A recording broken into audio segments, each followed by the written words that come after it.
Ni bag waterproof daripada brand Moto Gear sendiri. Moto Gear collab dengan Hyper Gear.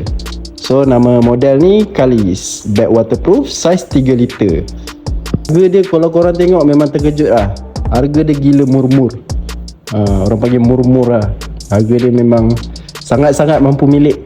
Dah lah waterproof, compact, mampu milik pula tu.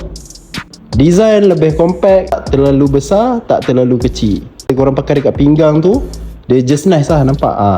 Ni model ni kira pouch bag lah. Bag ni daripada Kalis ni, dia waterproof So macam ni lah keadaan dia bila korang dah ikat. Contohnya macam kat sini kan, korang nak simpan barang macam phone ke, power bank ke, benda-benda elektronik, korang simpan kat dalam ni lah. So ni memang air takkan masuk. Sebab apa?